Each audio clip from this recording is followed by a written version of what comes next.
I would say boom. I don't know what it is.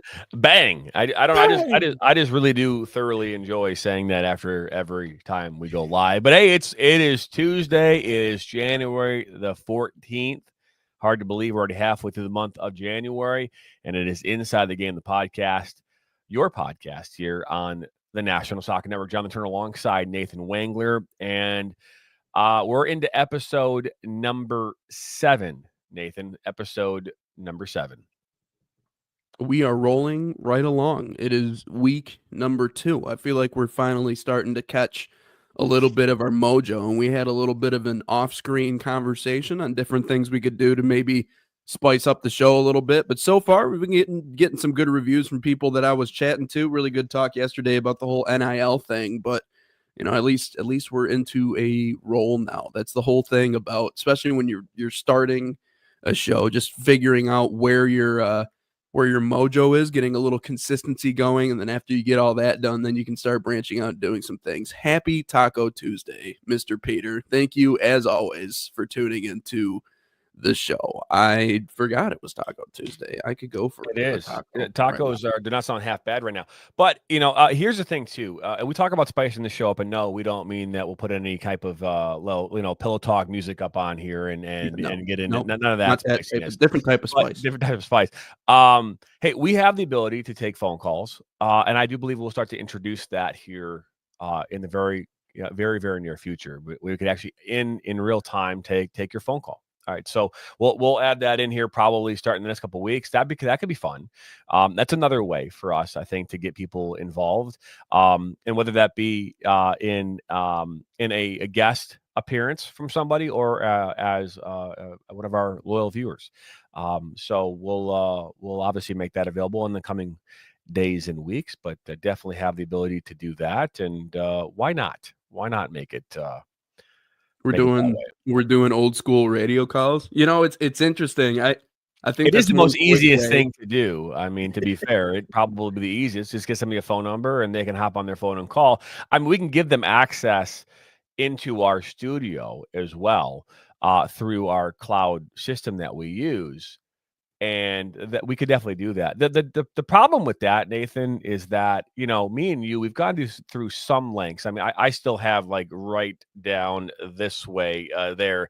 You can see a plug. I got to cover that table, but we've done some things behind us to kind of, make it look somewhat presentable.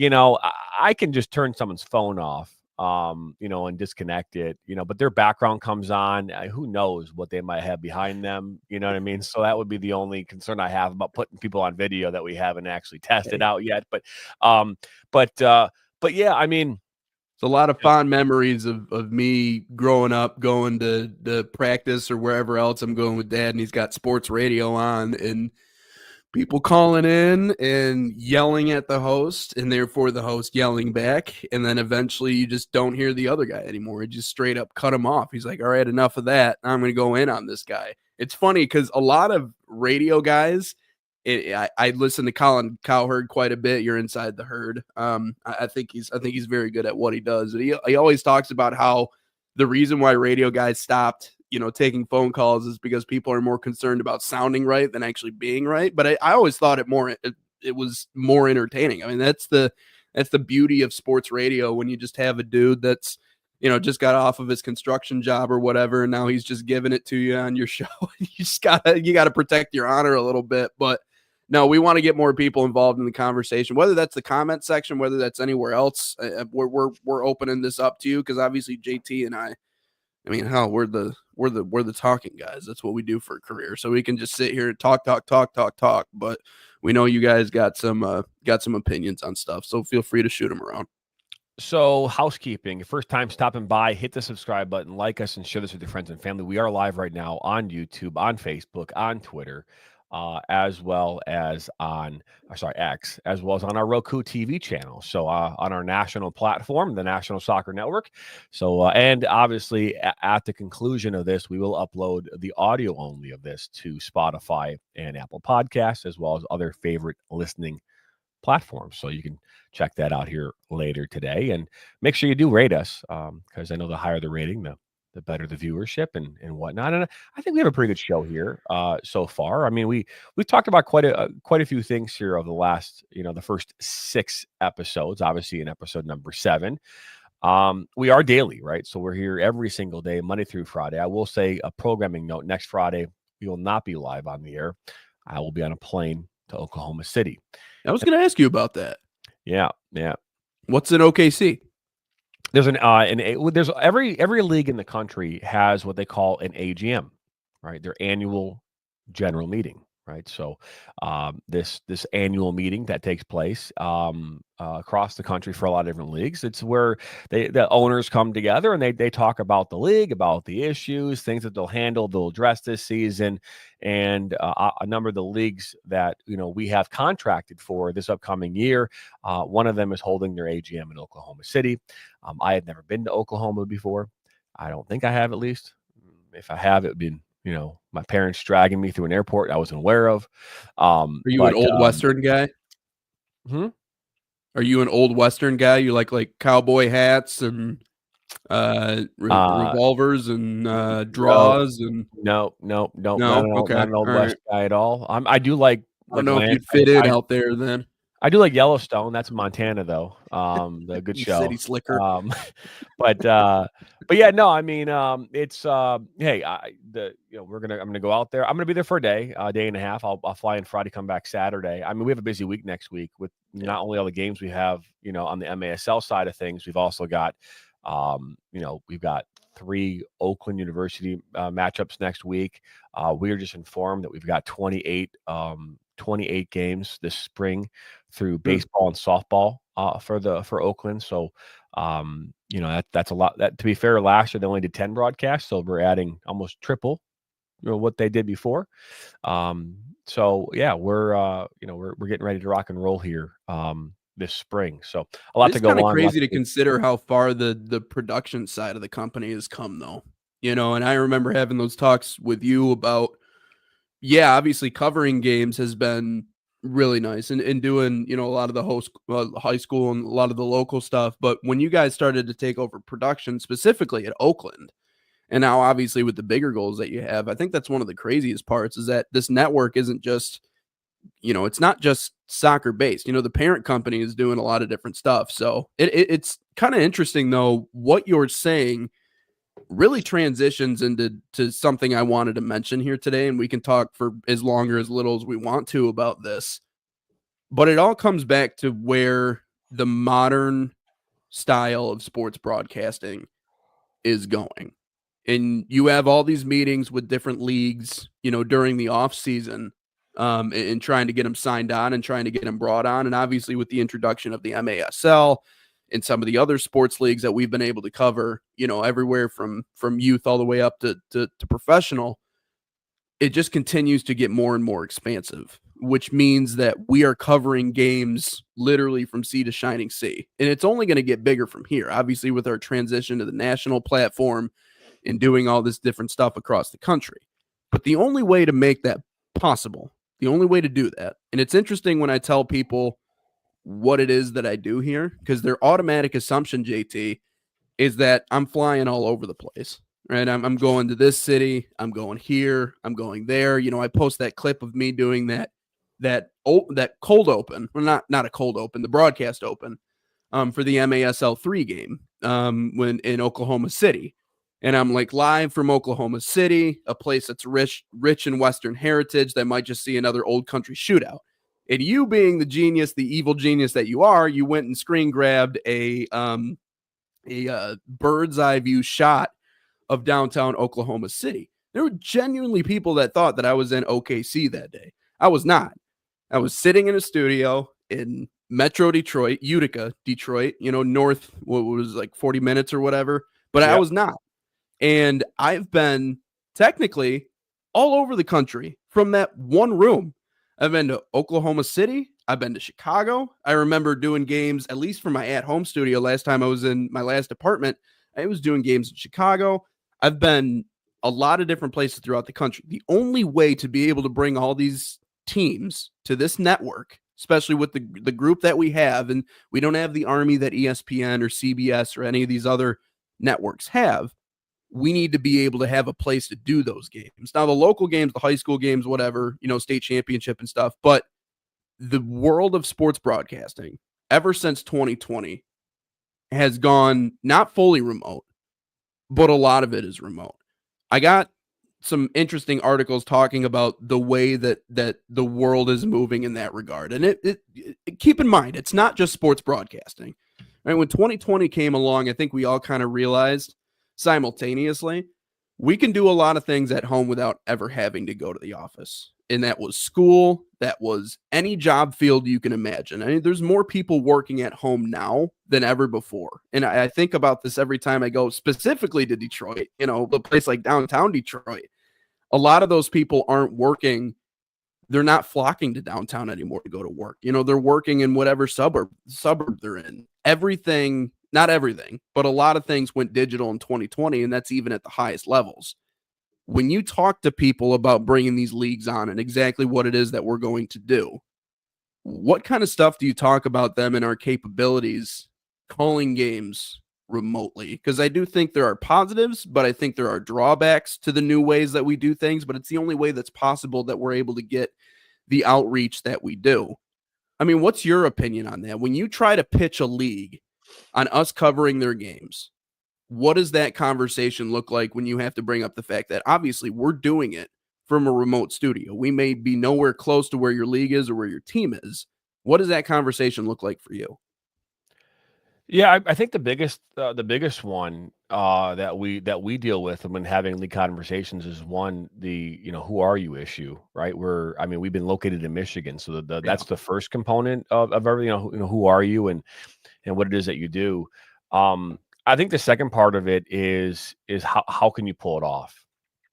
How does it work, right? And so there's a technological aspect component to that conversation. And then ultimately, like deliverability, right? And delivering a consistent product, right? So I think those are the three things. And then of course a price. I think it's important to when we talked about where we started here back, in 2021, we were lugging around, bins of equipment, and we still do lug around bins of equipment. I still have 2 or 3 bins in the back of my truck, and we use that to to travel with all of our components to all these things. So when we started off, we had when we first started off, we had iPads. That's how we really started. And then we moved into, video cameras and using, OBS and other kind of video production tools that allowed us to deliver the product, to the viewer, wherever they were watching. And over that time, when I'm going up and downstairs of press boxes and carrying hundreds of pounds of gear 5 or 6 days a week, it just became one of those things where I'm like, this is getting old, and I can't do this for 14 or 15 more years. So I go, okay, well, what can we do to eliminate that? Obviously, one is to consolidate, whether that be the gear or create a process in which maybe, we get a truck, and we're not carrying things up anymore. We're just walking up the stairs, and we just need headsets up in the booth. Like a lot of production companies use, they have a vehicle of some sort that has everything in it built in, and then they're just running cable up into a press box and up to the cameras. And that was one way. To be fair, Nathan, that is at a minimum a $150,000, $200,000 build out, give or take, right? The vehicle itself is $75,000 to $80,000 to get a vehicle. We looked at, those Mercedes-Benz cargo like vans. There's a name for them. I can't think of the name off the top of my head, but like a Stinger van or something. Anyways, I forget what they call them, but we were looking at one of those with the sliding doors in the back, and you can sit inside of it, and it would have been $90,000 just for the vehicle, and then to build everything out to spec would have cost another $50,000 or $60,000. Right. I go, that's insane to me. Now you could get someone to sponsor the truck, right? And then now you're driving around and everyone, got the logo on the truck. Your wall side window truck. Yeah, you could, whatever. That was a way we looked into doing it too. And then I'm like, hey, well, we have to send camera operators regardless. So why don't we just find a solution where a camera operator goes out with a camera? Thank you, Peter. It's a Sprinter van. Sprinter van. See, Peter, on there you go. Keeping us in line, man. It's important. He and I was like, hey, we're sending these camera operators out anyways. So as a matter of fact, Peter Mazuik, who's located in Chicago, in Illinois, outside of Chicago, Chicago Nation is a prominent team in the Chicagoland area. They have been very, very good for a long period of time, and they call home the UPSL. I think recently they joined into like USL 2. I believe they now have a team within that realm. And again, Peter, I'm sure will let me know if I'm right or wrong there. But we actually started to test this technology with Peter in Chicago, because Chicago Nation, we had actually called games for Chicago Nation a couple years ago during the summer leading up to the UPSL National Finals. We actually did their national quarterfinal round of 8 game, or Elite 8 game in the Chicago area. And I had a chance to meet, with the owner and Garrett, and he really loved what we were doing, and was like, hey man, can you do some stuff for us here in Chicago? And I said, well, I mean, we can. It's just a matter of getting a signal to us. And I met with Peter, and Peter was, given, we actually shipped to him our LiveView that we had purchased via FedEx, and he picked it up a couple times, hooked it up to his camera, and we gave it a go. And we started testing it with them first, and it was very successful. There were some nuances early on about the technology. And when that's when we realized that even with someone like Peter, who had not utilized this technology before, by shipping it to him and explaining to him in kind of very basic ways, we could still deliver the feed into our studio and still call the game. As a matter of fact, Right. you were part of one of those games. You were living in Grand Rapids like you are right now. You were on a call, and I think the game was in Chicago. Yeah. And you called the game from your I think it was home. I was yeah. producing it here at my home, Yep. and Peter was our camera operator. Yeah. Um, Because I and remember you being like, yeah, we have the technology. We got to test it out a little bit in order to make sure that it works. So yeah, I know, I remember being at home distinctly.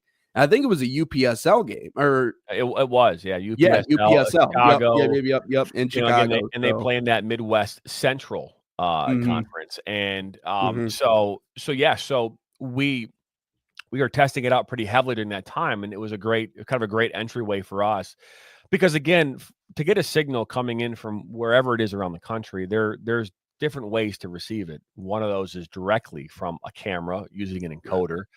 Another way is to receive it in the form of an RTMP protocol, meaning that, like, for example, what we're doing right now with this is part of it. There is RTMP that's involved, and that RTMP um, allows us to receive a signal from another location. So we're able to do that. So there's a lot of different ways, and we were actually able to do that with Peter. He actually went out and purchased something called a YOLO box, which is a lot of your mom and dads, your kind of like hobbyists, will go out and buy this piece of tech where it's like a touch screen, and all you do is you connect your camera into it. It is an encoder of sort, but it requires you to kind of connect your phone to it, and you plug your phone into it, and it pulls off your cell phone into the system, and then you can add graphics. You can all from this little touchscreen right there on your tripod. So it's really a good thing for that hobbyist. It makes things really easy.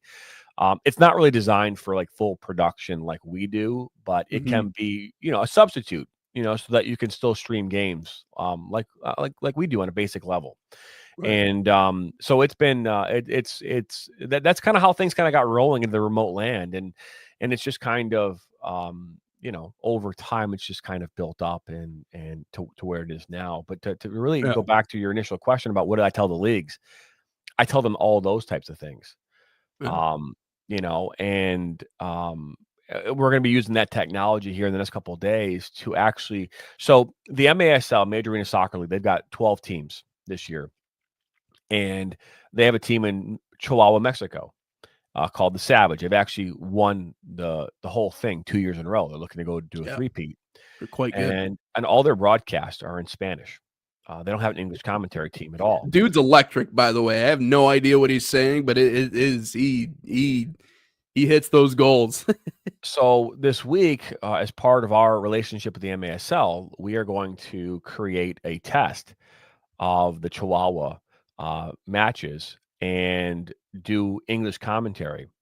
And if they approve us then we will ultimately be able to do Major Arena Soccer English commentary exclusively for the MASL for those games. And it's all because we're already receiving the signal. So all we have to do is just, obviously reduce their noise in the stadium and start to pump it with, unfortunately, kind of fake crowd noise. Right. And maybe find some levels of excitement when a goal is scored so that we can, deliver a high quality stream, and then we'll just provide English commentary to the English viewer, because that's one thing that we've gotten from our viewers is like, hey, this is in Spanish. You have an English version of this, and we do not. But we want to create an English, and it was my idea to go to them and say, hey, can we do this? And they don't have the capability to do it, but we do. And so we'll test that out this week, and if they give us the green light, then we'll be able to start providing English commentary for the MASL on a remote level. So to recap all the positives, number one, logistically, you can't go all over the country all the time. Nope. Money wise, the amount of equipment that you're bringing with you, even in minor league baseball. I mean, going from stadium to stadium, and if I go from Grand Rapids to Dayton, I'm going to bring a massive equipment bag with me everywhere I go, right? And so not just the miles that you're putting on your vehicle, not just the amount of money that you're spending to get there, but also the amount of equipment that you're logging around. All of those things factored in.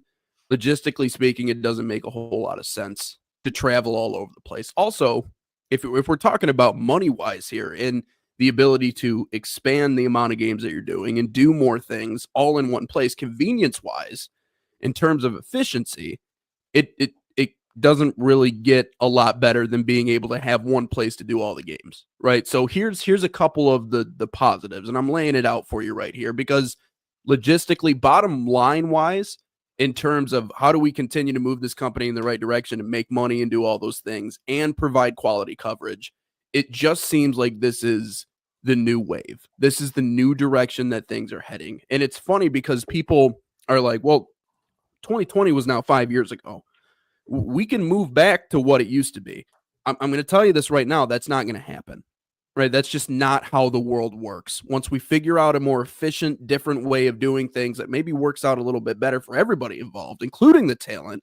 Because again, if a team or an organization is going to cut cost in one way or the other, something that I learned very on in this career is the fact that, unfortunately, you and I and the talent is typically on the chopping block first, unless you're talented in a lot of different areas. Then obviously you can transition and do different things. But in this way, this gives us more opportunity without having to be a financial burden on whatever place is paying us or sending us out to do the game. So these are all positives that I'm laying out here.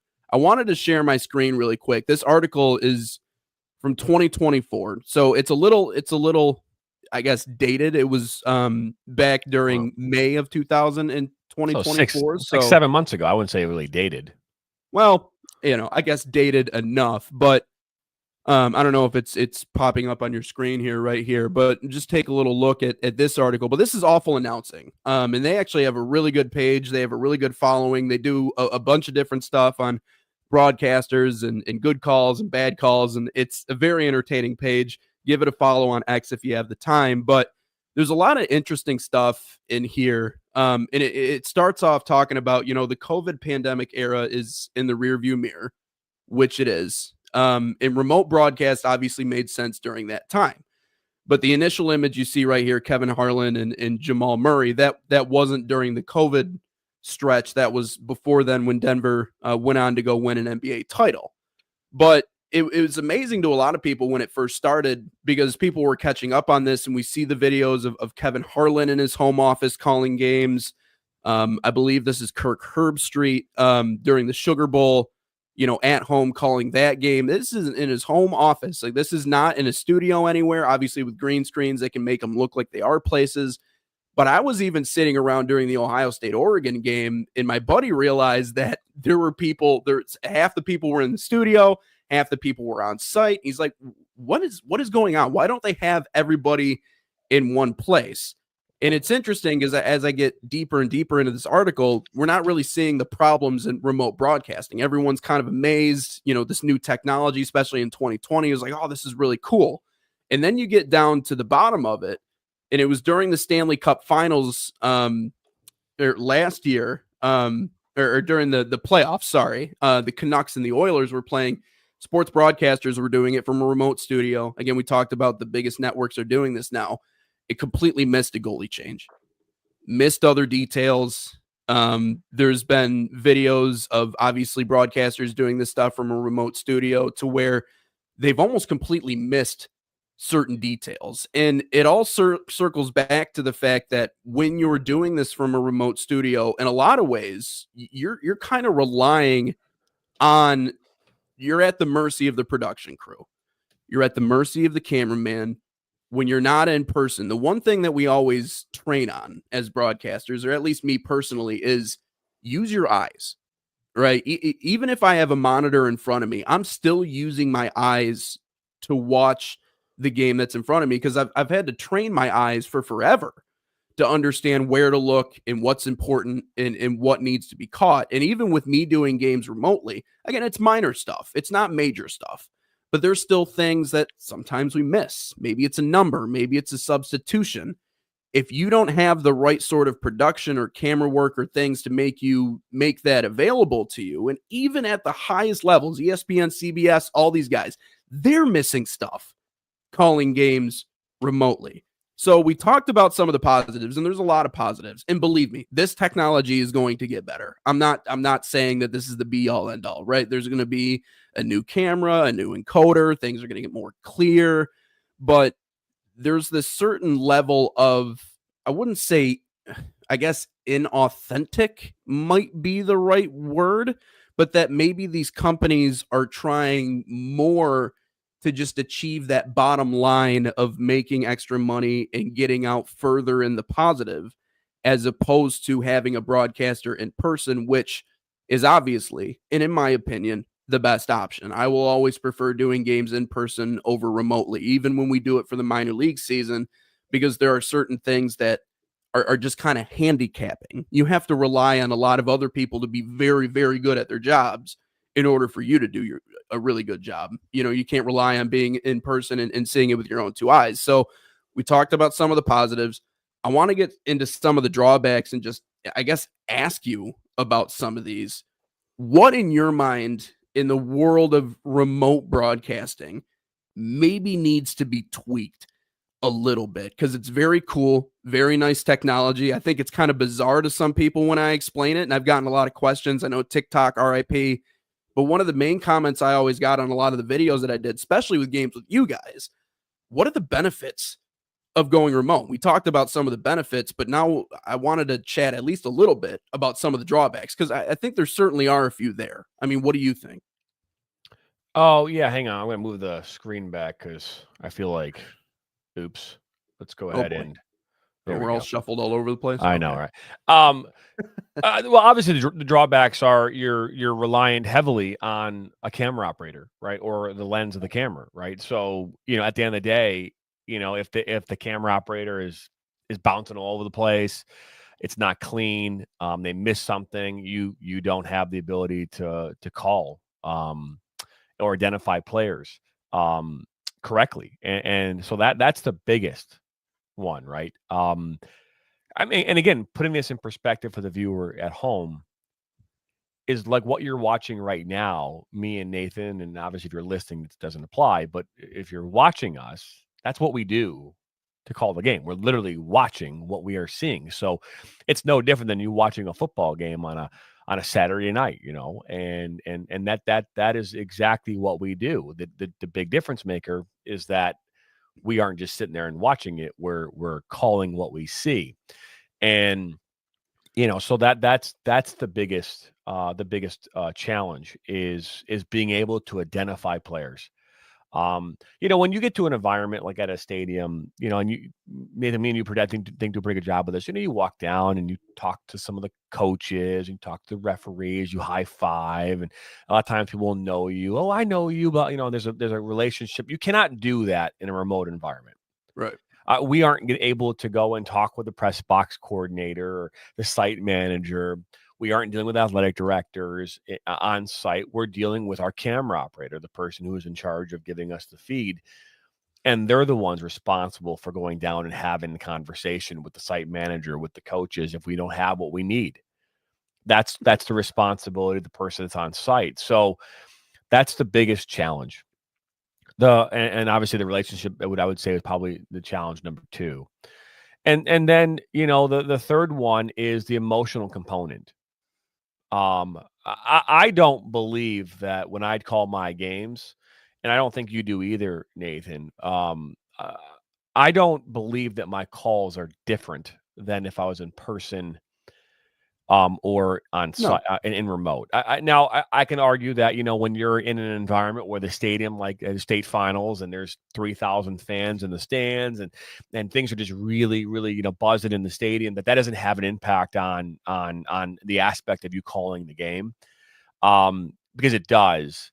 But I don't believe the viewer at home would notice the difference between me being in my studio, me being at the site. I don't believe that they know the difference. My excitement level is, I think, is pretty spot on for both. But I do believe that there are commentators out there within our organization that do struggle with being able to bring themselves to that next level, right? And because I always say this, I talk about with all of our broadcasters. We're covering soccer, okay? So in soccer, on most occasions, in the average soccer game, you're going to see less than a handful of goals. 1, 2, 3, 4, 5, right? You're not going to see 30 goals in a game. Okay. Now you're talking about MASL 2 and 3. We might see 30 goals. It's a little different. Yeah. Right. It's an indoor environment. It's different. So you don't have to be from here to there a lot. So my criticism and my critique back to our commentators is that when you're in a soccer game and it's, the first half of a UPSL national quarterfinal, and someone is firing a shot from 30 yards away, you need to, just like he uncorked it, you need to uncork, right? You need to uncork it, and you need to get loud. You need to get excited, and it doesn't matter if it goes in or not. But you need to get really, really, acclimated, energetic, and excited about, what just took place there. And when a goal goes in, you have to explode. You have to. And up until the last couple, I would say, to be fair, I don't remember commentators, using players' names when I was growing up to identify a goal. Right. When I was growing up, it was goal. It was goal, goal, goal, goal, goal, goal, goal. Right. And, in Mexico, right. It was back of the net. There are a lot of different maybe ways to describe a ball going into the net that commentators would use. And somewhere over the last couple, I would say last dozen years, it translated into, we're just going to identify who the player shot the ball, and we're going to just say their name, and we're going to make it go. We're going to elongate it, right? We're going to just continue to just take that name and just let it roll, right? Even in my early part of my commentating days here 4 years ago, I always said things like back of the net, goal, right? Great shot, and it finds its way in, home, ball is at home, whatever I would use to identify a ball going in the back of the net. And just over the last year and a half, I really started getting comfortable taking a player's name and just rolling with it. And if you watch anything professional, and that's what you're going to hear. You're going to hear John Strong. You're going to hear a number of commentators across the United States and the world that are going to take a player's name, their last name, and just send it. Yeah. It just sounds so clean when you hit it the right way. I mean, I think for me personally, I think player identification is always important. Now, whether you hit that before the goal, after, I mean, in my personal opinion, and I know that, soccer, a lot of guys that have transitioned that way. Again, it sounds really good when you do it. I think the only thing that matters is that you make sure to identify the player, because that's huge. And I agree. I do think that is one of the harder aspects of doing games remotely. For me, yeah, delivering the energy has never really been a problem. I think that comes with, number one, age. I think it comes with being comfortable in your voice. Probably more I think it experience than comes. age, maybe. What's that?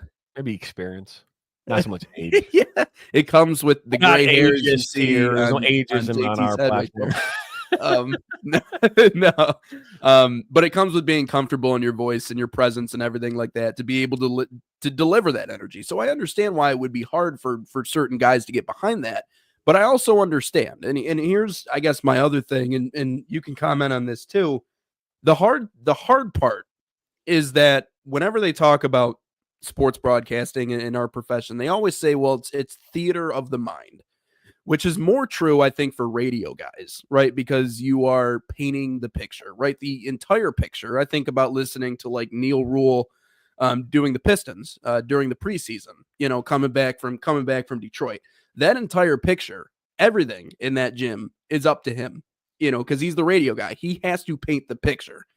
On TV, it's not nearly as much. You're more capturing the pictures, but there's still that element of, even as a TV guy, the biggest thing as a broadcaster is if you feel as if when you're doing a game, and we've had multiple talks about, younger broadcasters finding their voice. If you feel as if that, like this conversation right here, JT, if this was a live sports broadcast, right, and we would take obviously breaks intermittently if the ball was just outside the 18 to actually do play-by-play and let everybody know all these other things.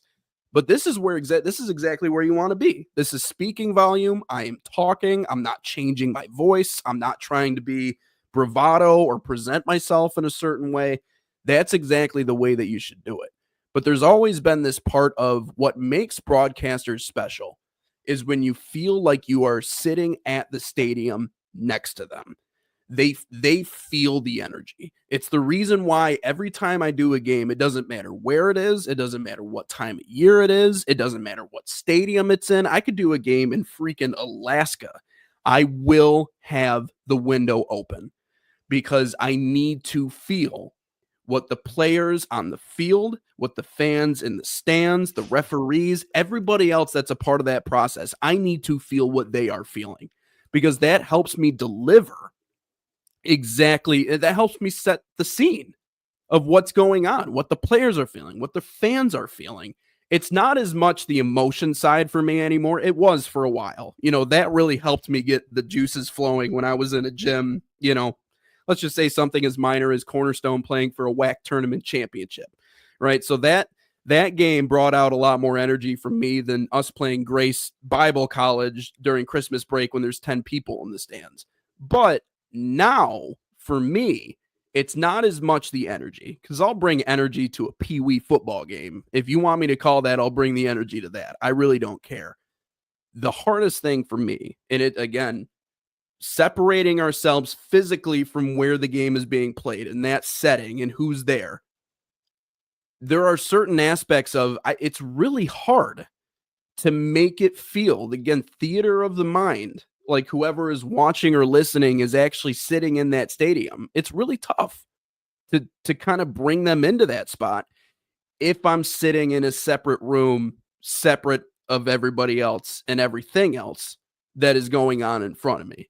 So I guess I would ask you, what's your opinion on that? Because how are you supposed to make someone feel as if I'm sitting in Oklahoma City right now watching this game, but I'm not? I'm actually sitting in Detroit, and this person might be sitting in their basement in Sterling Heights or wherever else that they are. I mean, how exactly do you deliver that feeling if you're not actually in that place? It's my job as a production company to put in the assets that will make the commentator have to believe that they're there. So, for example, at the beginning of a game, you mentioned it, Oklahoma City, we had the skyline of downtown Oklahoma City, right? So you felt like you were in Oklahoma City just based on that alone. The next part of that is we always talk about the weather, right? So we usually have a weather bug, and that weather bug talks about what the weather's like outside. So now you know it's 68 degrees outside. You, as an individual, know what 68 degrees feels like compared to 32, right? So you know it's snowing outside, but you know it's 68 in Oklahoma City. That makes you feel like what the temperature is, right? It's windy, right? Like those types of things are things that we can do that while they are added value to the viewer at home, they now know, what the temperature is like, what the weather is like. That's actually mutually important for the commentator, right? So those things are the things that we do. Another part of this too, I think, is allowing commentators to be themselves. Right. Yeah. When I go to do games on ESPN, I know that I can't fully be who I want to be, right? Because if I did, I would say things like shit and dumbass, and I would say dumb things because that's allowed on here. Yeah, I didn't know this. We're This is allowed. news to me. I mean, I'm not saying again. I'm not saying that you should go out and be, go against the grain so much that it's like people are going, you're inappropriate. But no, I mean, but we have the ability to be something different. Like for the most part, I don't talk about food on ESPN during Oakland University basketball games, but we do talk about food quite a bit on our platform on the National Soccer Network, or former Michigan Soccer Network. We did that a lot. Why? Because I'm one of those people that believe, and I did this, I think I've talked about this before with you, and if I haven't, you'll get it for the first time. But today is back when I was in college. I had an English class where I had to write a paper, and the paper was about think of something in your life that brings people together. And I wrote an article or a paper about food. I'm like, of all the things that we go through in our lives, think about every major event, whether that be a birth, whether that be a death, a wedding, doesn't matter. Food is always there. It's always there. And in most cases, it's kind of the dominant thing, because what do you think about when you're having a party?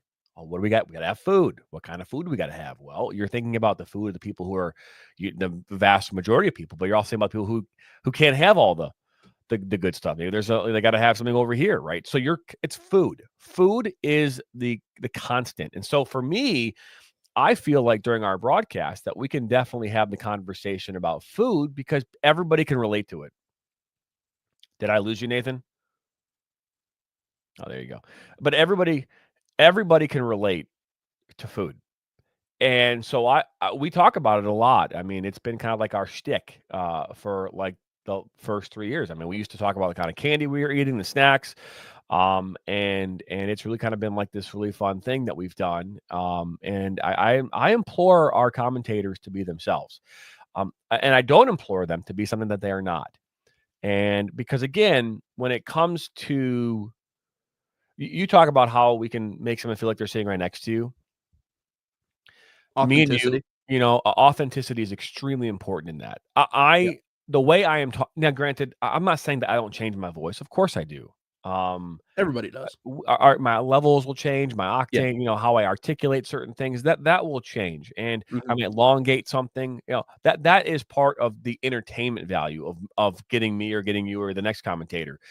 But I'm not going to start going like, hi, guys, I'm Jonathan Turner, and welcome to National Soccer Network. And then you'll see me in an interview later on going, hi, guys, how are you doing? I'm John Turner. It's like, no, I like the way that I talk right now is how I talk when I'm on the air.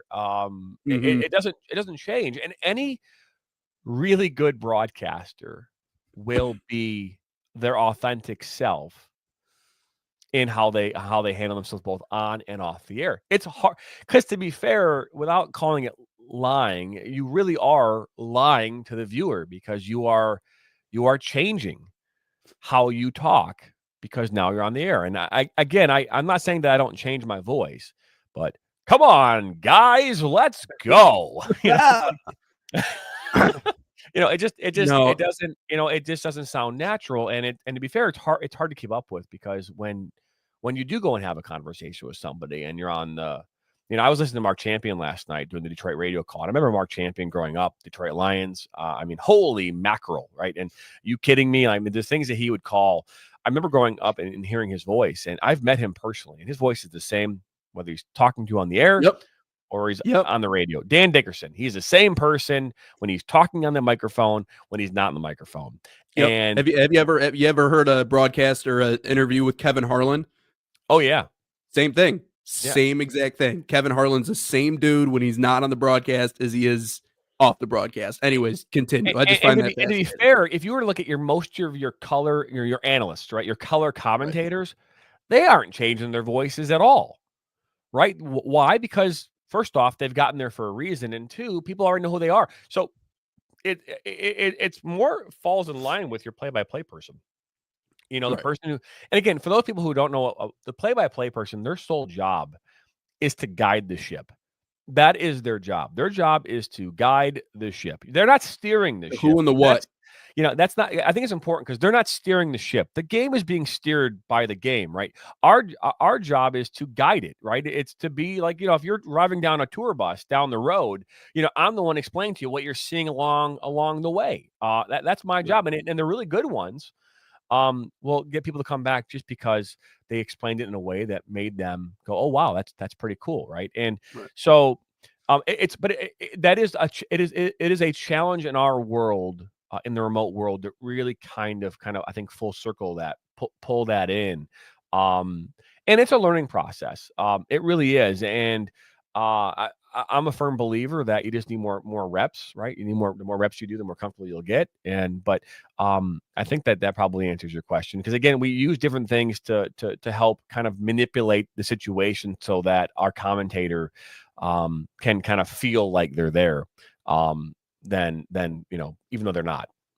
I just think there's a part, and you mentioned a lot of really good stuff in there, and we can talk more about the intricacies and the ABCs of sports broadcasting. And I think it comes with a level of comfort, at least to be your true authentic self. And listen, growing up in the sports world, typically if you're getting into this job field, you already have an idol, right? Much like a basketball player. If you see someone do the the fading one-legged, fadeaway mid-ranger, you're like, oh, okay, so that guy grew up watching Dirk Nowitzki, so he's taken some of his moves. And, you see someone try to pull something that Kobe used to do, and you're like, oh, okay, that clearly everyone has an idol in this job field. And I would say I have multiple. There's a reason whenever I do a hockey game, I'll write down 50 different words for pass that I want to try and use in a game, because one of my idols is Doc Emmerich. I think he's one of the greatest announcers ever, and I think his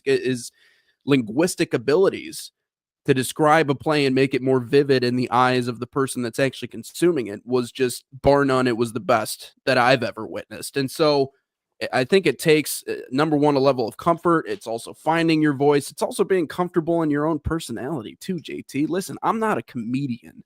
I will never be a comedian. I am too awkward. I'm not necessarily snappy. I'm not necessarily zingy. That's my broadcast partner in West Michigan. That's Dan Hasty. He's quick on his feet. He's got all the jokes lined up. Like, that's not me. But I feel like just wearing an Alaska sweater, it makes you a funny guy. So I don't know. I mean, that's the thing. I'm funny without trying. Okay, I walk into a room and people laugh, and it's like, did I do something? Like I'm the fall over the table kind of funny. That's my funny. But here's the thing, and I guess I can kind of wrap it up with talking about this, at least from a remote versus in-person perspective.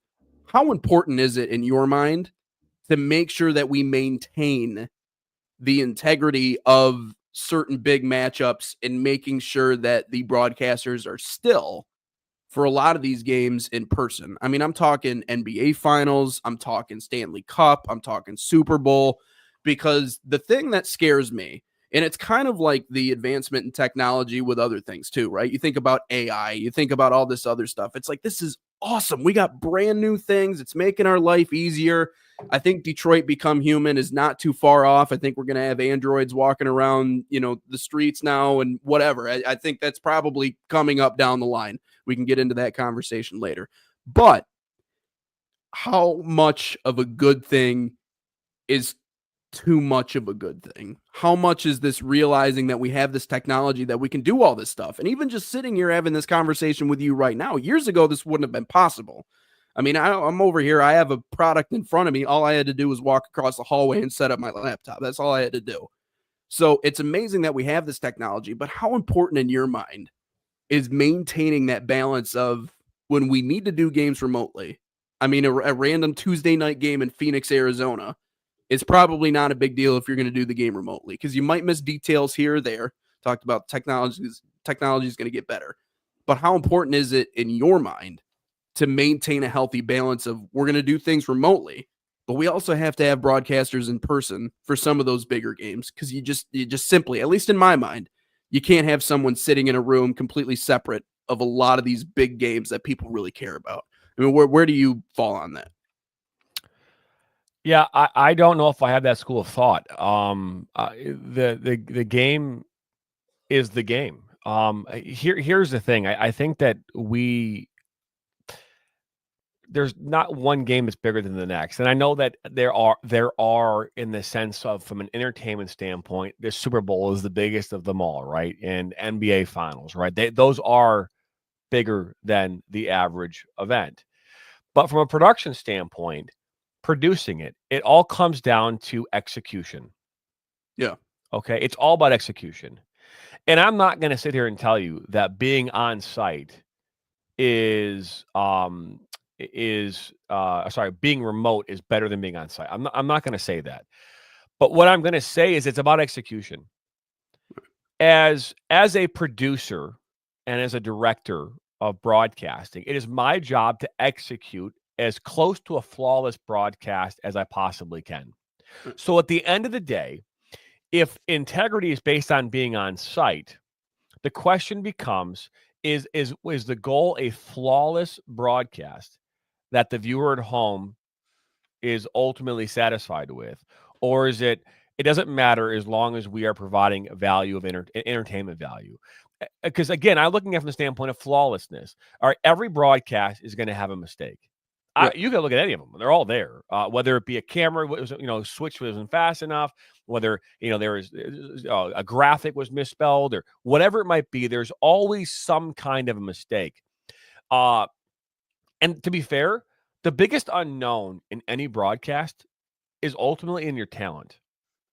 Right? That's the biggest unknown. And the reason why it's the biggest unknown is because it's the human aspect that is the most during any given game. The human component of a broadcast team is like the most uncontrolled aspect that you're dealing with. I mean, because again, I'm sitting. If you think about of the games last night, for example, the Vikings game, right? Vikings versus Rams, and by the way, Vikings terrible. But as it may,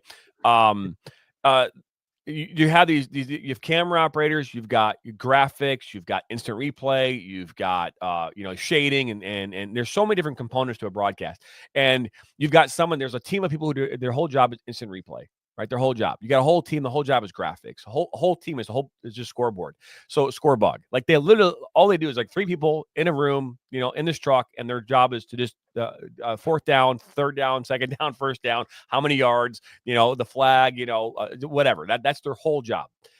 But the part of this is you could put the fourth down on the screen, but now there's a commentator that has to still continue on, right? So the graphic component is there, but now there's a commentator that has to deliver on either what was just put on the screen or to just continue on their way without even being a part of a you even have to really acknowledge it, right? How often do you have to acknowledge something that's on the screen if it's just there as for the viewer at home to have an understanding? I mean, think about this, right? When you are when the coach comes up on the screen, there's a graphic that just comes up. Right? Oh, hey, look, there's a Dan Campbell in his third season, blah blah blah, and there's a little graphic that shows up. They might say some of the things that are in that graphic. Oftentimes, and not, they might only address that it's Dan. They might address that there's information in there. So my point is the most uncontrollable aspect of all this is your commentary team. Now the MLS, Major League Soccer, has invested in a company down in Florida called Vista, and they literally fly all their commentators along with the USL Championship. They fly all their commentators into Vista, Florida, into Vista in Tampa or Fort Lauderdale, Florida, and they all call games remotely from there. All of them. Now, it's my understanding they're even doing more of an investment in that now and getting. Now, I think it's crazy that people are flying into Florida and calling games when they could be in their home studios doing the exact same thing. But that's what they're doing. They're flying them in and they're putting them up in hotels and they're calling games in Florida for the MLS. So, integrity is one thing. I think delivery is more important. I think the delivery is more important than the integrity. And again, I don't mean that in the sense that, you shouldn't. At the end of the day, our job is to deliver a flawless broadcast. Yeah. And if I can deliver that flawless broadcast in a more inexpensive way that allows, especially these lower level leagues, right? The lower level leagues to be able to deliver a flawless broadcast in a more inexpensive way in order to get the game to be seen in the first place, I'll go that route every single time. Yeah. And I know the Super Bowl, well, of course, who wouldn't want to be, in New Orleans this year at the Superdome calling the Super Bowl, right? In person. And I don't think that will ever change. I don't think that the NFL, or in any of these major professional sports are gonna remove the commentating team from a very, very large scale event. Right. But if it's integrity that we're worried about, to be fair, I think these leagues threw integrity of the sports out a long time ago with how they handle their business. Yeah. So if it's my job is to deliver a flawless broadcast, let me do my job. Yeah. There's a lot of unwritten rules, but the truth is the unwritten rules are meant to be broken. And, we can, I guess, agree to disagree on all that, but I do see where you're coming from. I just think I will agree, and I'll give you this one. I do think sometimes tradition can be a little bit of a cop-out. And we saw that with the basically the evolution of sports. I mean, you look at any sport, hockey is evolved. It's not what it was in the 90s. Basketball has evolved. Baseball, you go back 2 decades, is unrecognizable compared to what the game is today.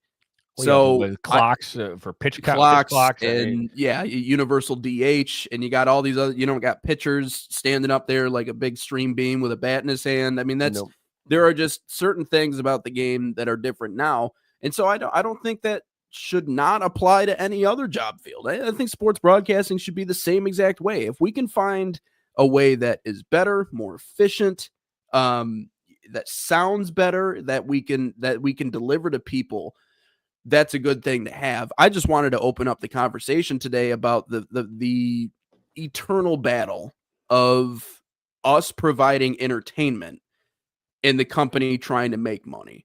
Because there's always that eternal struggle. And I'll leave us with this quote here today, and it's one of my favorites that I've ever heard. Broadcasters routinely overvalue and undervalue their worth to people all the time. We overvalue it because we don't think that it would be the same without us, that those big emotional moments would not be the same without someone commentating it. We undervalue ourselves because the truth is that the game would go on without us. Even if they didn't have us there, so long as they had a camera and a signal, that game would go on without us. And we've seen that happen before. So it's just a matter of how can we continue to not only be entertaining, but make people feel comfortable and really want to engage with what we're doing. It's this struggle that we've always been fighting, but I guess it's one we like to fight because we continue to come back day in and day out. So I'll leave us with that. It's a very good quote. Well, I would say that I don't think the game could go on without us. That's just my opinion. I don't think so either. Yeah. But I think it's a good quote. But here's what I want to talk about tomorrow as we get ready to wrap this up here today.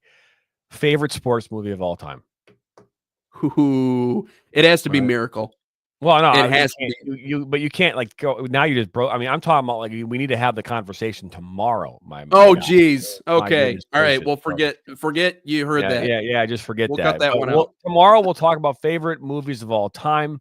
We will also talk about favorite soccer movies of all time. We'll do that here tomorrow. We'll put the list up on. We'll find some list to shoot off of. That's what you can expect here tomorrow on our show. Wednesday here, Wednesday morning, the 15th of January. For all of us here at the National Soccer Network and Inside the Game, I'm John the Turtle alongside Nathan Weng. Don't forget to subscribe, like us, share this with friends and family. If you like what we're doing, listen in on Apple Podcasts, Spotify, wherever you listen to your podcasts. Check us out there. Inside the Game, presented by the National Soccer Network. Again, have a great rest of your day, and so long, everybody.